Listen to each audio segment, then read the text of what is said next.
गोंदिया जिले में देर रात प्रहार जनशक्ति पार्टी के कार्यकर्ताओं ने किसानों और दिव्यांगों की विभिन्न मांगों को लेकर आमगांव देवरी विधानसभा क्षेत्र के विधायक संजय पुराम के घर के सामने मशाल जलाकर आंदोलन शुरू किया। इस मशाल आंदोलन का उद्देश्य किसानों की 7/12 जमीन दस्तावेज को कोरा करना, उनकी विभिन्न मांगों को पूरा करना और सरकार द्वारा चुनाव से पहले किए गए वादों को लागू कराने के लिए सरकार को जगाना था। प्रहार जनशक्ति पार्टी द्वारा यह आंदोलन सरकार को चेतावनी देने के लिए किया गया है कि यदि किसानों की मांगों को जल्द पूरा नहीं किया गया तो वे मंत्रालय के सामने बड़ा आंदोलन करेंगे। तुमची ज्या वेळेस सरकार स्थापन होण्यास होती त्यावेळेस तुम्ही ना सर्व शेतकऱ्यांना आणि महाराष्ट्राच्या जनतेला तुम्ही सांगितलं होतं की आमचं सरकार येऊ द्या, आम्ही तुमचं सगळं 7/12 कोरा आणि कोरा केल्याशिवाय राहणार नाही, हे तुमचं वक्तव्य होतं।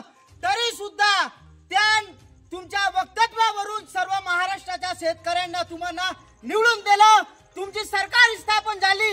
पण तुमच्या सरकार स्थापन झाल्या त्यानंतर सुद्धा आम्हा शेतकऱ्यांना तुम्ही कर्जमाफी करू शकले नाही आणि आमचा कोरा 7/12 करू शकले नाही। आणि तुमच्याच मंत्रिमंडळाचे अजित दादा म्हणतात की 31 मार्च पर्यंत तुम्हाला हे सगळं लोन आणि कर्ज परतफेड करावं लागेल।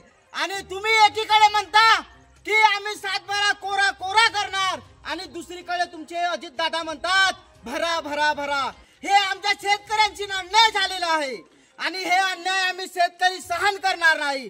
आणि ज्या प्रकारे तुम्ही आम्हा शेतकऱ्याकडून जे लबाड बोलून आणि झुटे आश्वासन देऊन जे आमची फसवणूक केली आहे त्या फसवणुकीचा आज आम्ही निषेध सर्व तमाम महाराष्ट्रीयन शेतकरी करत आहोत। आणि येत्या काही दिवसात जर आमच्या शेतकऱ्यांची कर्जमाफी झाली नाही, आम्हा शेतकऱ्यांना आमच्या शेतमालाला हमीभाव मिळाला नाही, आमच्या दिवाण बांधवांना 6000 मानधन मिळालं नाही, तर तुम्ही लक्षात ठेवा आज हे मशाल तुमच्या डोक्यात जे प्रकाश आम्ही प्रकाशित करण्यासाठी पेटवत आहोत। आणि जर आमची मागणी पूर्ण झाली नाही तर येत्या काही काळात आम्ही तुमच्या मंत्रालयामध्ये सुद्धा तुमच्या डोक्यामध्ये प्रकाश काढण्याचे काम आम्ही करणार आहोत।